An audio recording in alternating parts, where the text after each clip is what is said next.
morning came quicker than the Sentinel hoped it would. With no sun, the only indication of morning was the sound of the automatic coffee machine. The Sentinel groaned as he stood up, scratching his back and yawning with a stretch. He turned around to make his way to the coffee machine. "Guy?" Quinn groaned. She was standing at the end of the hallway, yawning and stretching too. It seemed she had been up before the coffee machine had gone off. It looked as if she had been wandering around the place. "Good morning," the Sentinel greeted her, reaching for his coffee over the counter. "I do have a name, by the way." He turned on the kitchen light and pulled out a stool from the lab kitchen counter.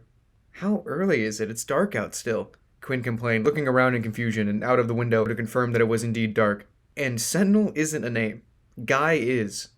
"Okay, Guy expert. Well, Janistar is a starless planet. No mornings or days."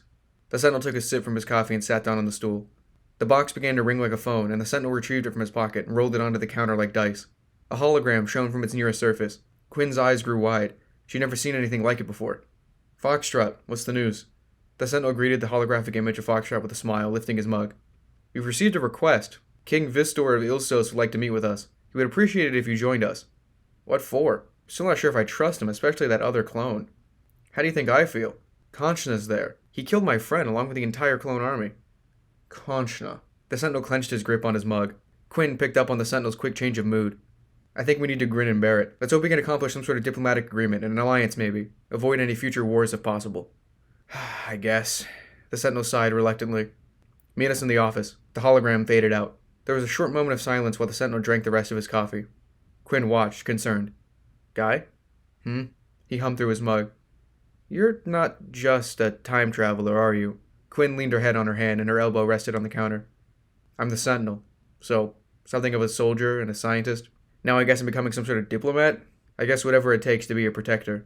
"That Canshla guy that dude talked about, what did he do to you?" Quinn adjusted herself in her seat. "How'd you know he did anything to me?" "I saw it in your face." Quinn stood up. "He was my clone. He killed Amara Tempest, the mother of my daughter. She was my adventuring partner for a long time.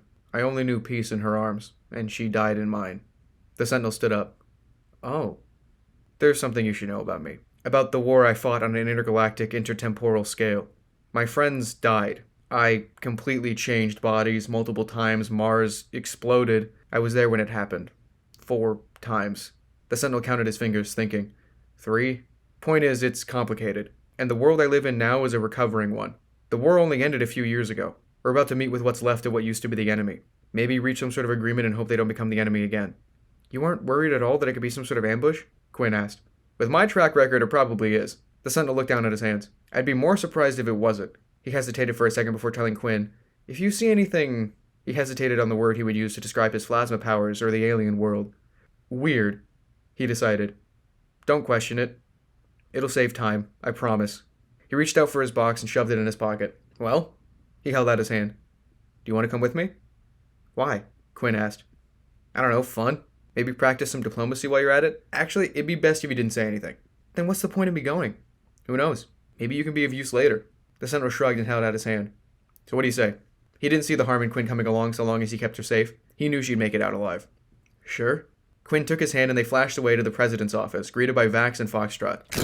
Vax smiled, recognizing Quinn.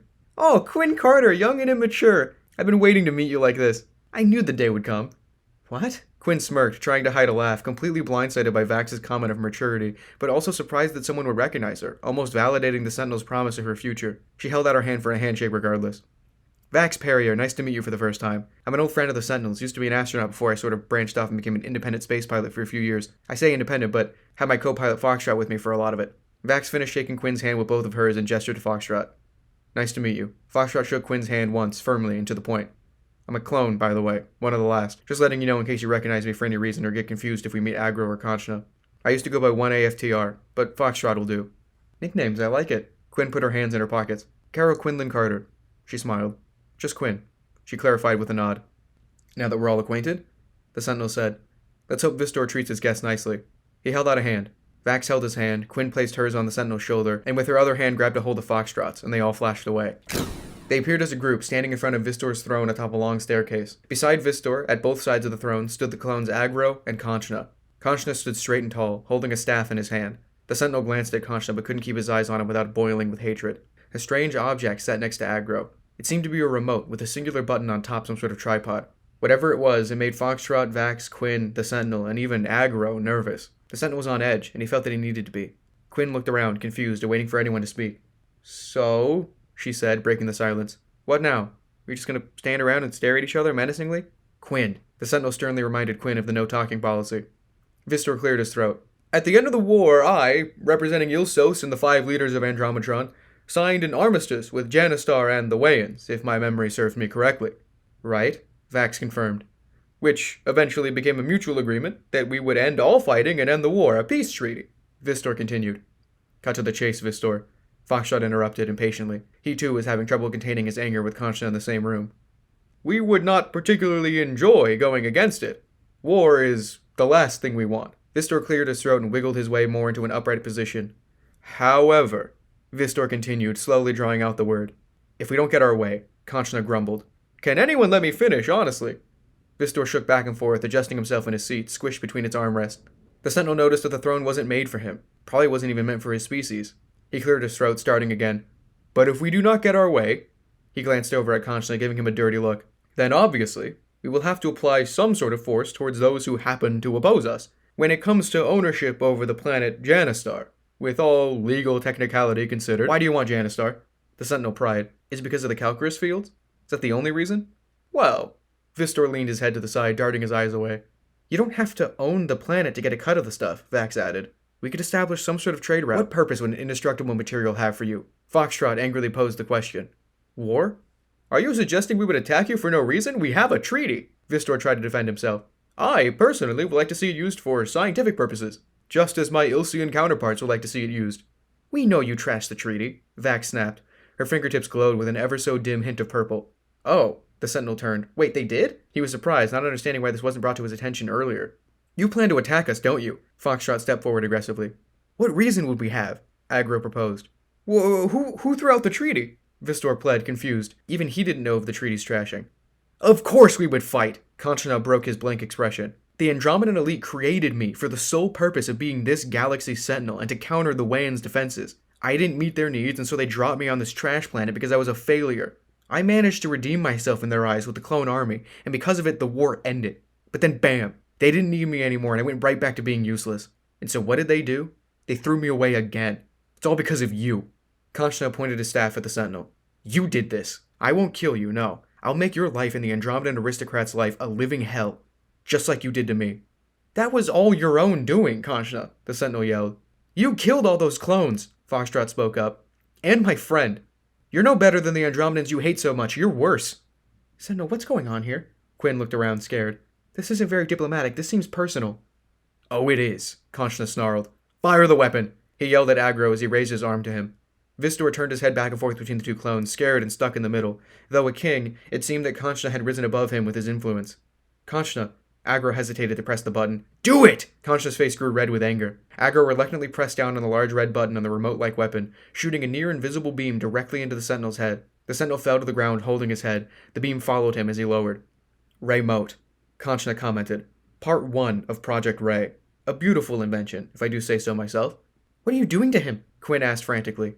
The Sentinel writhed around on the floor, his head pounding, screaming. Thoughts swirled in his mind. "Amara never loved you. You killed him. I did too. I killed her. You killed her. Medic!" An endless stream of harmful thoughts bombarded his mind. All his bad memories were strengthened tenfold, and what was left of his good memories were twisted into something terrible. His face reddened, his muscles strained as sweat poured down his face. He was fully incapacitated and couldn't fight back no matter how hard he tried to ignore the thoughts. Psychological warfare at its finest. Incapacitate the mind and you can't fight back. Canshla spoke softly. "I hate to do this to you, Sentinel, but it needs to be done." Vax's fists flared. She shot a quick ball of plasma at the Rheymote. Quinn was startled and jumped back, wanting to ask so many questions, but instead going with the flow of the events. One of the legs of the tripod disintegrated. The remote spun for balance and fell to the floor. The beam was redirected from the Sentinel to Vistor. The Sentinel sat up quickly, breathing in as much air as he could. "Thank you," he managed to speak with an exasperated breath to Vax. All of them looked up at Vistor, waiting to see what the Rheymote would do to him. "Joke's on you," Canshla laughed. "The remote can only affect those with corruptible memories. Vistor is royalty. Would you really expect his life to be..." Vistor's eyes flared with color and his face froze. His eyes twitched. He began to mumble in a language the Sentinel couldn't understand. His body morphed, and the Sentinel recognized what was about to happen. He'd seen it before with Daru. Vistor's tears and blank expression quickly shifted into one of pure anger and searing hatred. "Sentinel, what is happening?" Quinn asked, still confused. Quinn, run. The Sentinel turned his head toward Vax and Foxtrot. You guys too, go. Make sure Quinn is safe. Sentinel, what about you? Vax stepped back. I'm a little bit rusty, but I'll be fine. He flared his fists. Run. Quinn's eyes widened, staring at the Sentinel's fists. Vistor's body grew, his arms lengthened into thick legs like tree stumps, and his body fat hardened into strong muscle. Horns extruded from his head, and his massive body crushed the throne he once sat in. He stood like a massive six-legged bull, his muscles swelling and his eyes burning with emotion and power. What have you done? Agro yelled. You'll kill us all! Then get out of here, the Sentinel warned as he turned his attention to Canshla. Not you. The Sentinel's fists flared. I thought I killed you. Let's fix that. Canshla whipped his staff forward, and a sharp metal blade extended from its end, turning it into a scythe. The blade glowed at its tip. He tapped the end of the scythe handle on the ground, and a portal shot from its end at the Sentinel. He dodged the portal with a ground roll and stood up, surprised. There are many uses for a plasma stone, Sentinel. Many ways to acquire one. You have much to learn of your own element, Canshla teased. I don't care. The Sentinel blasted a ball of plasma at Canshla, which he absorbed with the end of his scythe, causing it to glow a deep purple. He launched another portal at the Sentinel, which he still managed to dodge. The scythe lost its glow. The Sentinel learned not to fire back and provide it with the charge, and instead he ran after Canshla. Canshla kneeled and pressed a button on his boots. He used his scythe as an extended reach to pull a lever which activated a massive magnet on the ceiling, which pulled the box from the Sentinel's pocket. He reached out to grab it and wrapped his hand around the small box. The magnet was strong and continued to pull at the box. The Sentinel clasped both hands over his time machine and tried to pull it down to the ground, but it kept going up, lifting him off the ground. His legs dangled below him as he tried to pull down, to no avail. The top of his hand touched the magnet as he let go with one hand to try to fall back down, but his other hand was now stuck between the magnet and the box. The magnet kept pulling at the box as it dug into the Sentinel's palm, cutting at his skin with its sharp edges. The Sentinel winced in pain. Vistor charged with his bulky legs, horns forward, down the stairs, and the Sentinel barely dodged it, even up on the ceiling. Vistor charged through the entrance, breaking the walls and door, and running into the street. Let me go, Canshla, the Sentinel demanded. He tried to pull his arm with his other to dislodge it from the magnet in the box, but it only caused the box to dig further into his palm. Ah! He let out in pain, shutting his eyes tightly. Aided by his boots, Canshla walked on the wall, and eventually the ceiling. He spun his scythe around, showing off the weapon, letting it occasionally scrape against the metal ceiling, causing sparks to fly as metal scraped against metal. You aren't gonna kill me, the Sentinel commented, hanging by his clenched fist on the ceiling. Blood dripped from his hands. Canshla stood upside down in front of the Sentinel, preparing his scythe. What do you want? The Sentinel suddenly became nervous. He gasped for air. Physically drained, he blinked and opened his mouth, trying to pop his ears and clear his vision. He was losing consciousness just as quickly as he was losing blood from his hand. Your box. I know what you did with it, at the end of the war. Your shield. It dug through the cores of 2 entire planets and disintegrated Rogar. How do you know about that? I was there. On Mars. I stayed. Canshla continued to walk forward, his blade scraping on the ceiling. Your shield burned right through Calcarus B. The only other place it could be found was the core of Iliosiferium, and you burned right through it. What are you saying? I need that tech. Canshla lifted the scythe. No! The Sentinel closed his eyes. The blade sliced directly and cleanly through his shoulder. Pain blinded him as his consciousness faded, and he fell. He couldn't feel himself hitting the ground. A distant, sharp, and constant ringing pierced at the Sentinel's ears. He opened his eyes dizzily. All he could see was his severed arm hanging from the ceiling, grasping the box. He blacked out again. A roar woke him, and he sat up as sound returned to him. Slowly, the intense pain returned. The shock had passed. He turned his head to his right shoulder. He was caked in blood. Above him, Vistor was still rampaging through the palace. He rolled to dodge Vistor's massive foot, rolling onto what was left of his shoulder. He screamed in pain. His legs flailed around as he hyperventilated and cried out for help. Sentinel! Vax's voice called out for him. He turned his head as best he could. She held out her hand, her time machine in her other. Come on! The Sentinel reached out with his remaining arm, and they flashed away. When the Sentinel opened his eyes again, he knew they'd left Ilsos. He saw they had treated his wound as best they could. Light blinded him, in a bright white room, presumably a hospital on Janistar. He heard muffled voices and sounds of a lab or a hospital. He turned his head, expecting to be met with his missing arm. Instead, he saw shining white metal, segmented, allowing for fluid movement. What? He whispered. Replacement arm. Calcarus B. Vax answered him, standing by his side. Quinn stood closely behind her. Foxtrot leaned against the wall behind them, arms crossed. Extremely experimental prosthetic, not meant for Calcarus, but we figured why not try something new for you? You're no stranger to new things. How did you make mine Calcarus? The Sentinel lifted his new arm, staring at his palm, and in its center he saw a hole in the shape of a small cube. Your box's shield, Vax smiled. We got it back from Canshla. Canshla got away, though. Foxtrot grumbled. Tried to kill the bastard, but they had to get me out of there, and we weren't leaving you. Quinn stepped forward. Couldn't let you die. The Sentinel sat up slowly and carefully, admiring his new arm from all angles. He opened and closed his palm. I can feel it, he remarked. You got touch sensors on this thing? He took his other hand and rubbed the hole in the palm with his fingers. What's with the hole? He asked. Vax leaned over and pressed a purple band around his upper arm in between two segmented parts. The hole in the Sentinel's palm glowed. Vax reached into her pocket and tossed the Sentinel's box in the air. His palm acted as a magnet and pulled the box, fitting it snugly in the hole in his palm. Well, that's pretty cool. The Sentinel bent his fingers and closed his fist repeatedly, testing his new arm. Calcarus. So I have an indestructible arm now? Mostly. Vax stepped away from the Sentinel's hospital bed. Well, I guess we're sort of at war, again. Smaller scale this time, admittedly. Foxtrot tried to downplay the situation. At least I hope so. Yeah, we aren't really ready for another one yet. Vax smiled. Not full scale. Quinn stayed silent, holding back all the questions she had, instead allowing herself to be thrust into this new world. The Sentinel tried to sit up. He fell back down onto the bed. Ah, he groaned. Yeah, might want to rest a while. Vax laughed, holding the Sentinel down. What about Quinn? Do you want to go home? The Sentinel turned his head, scanning Quinn's face.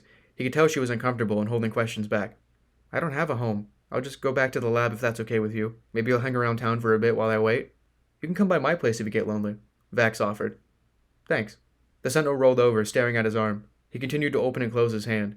Quinn left for the city, and Foxtrot left to do some governmental work. Vax stayed by the Sentinel's side well into the night, ensuring that he was all right.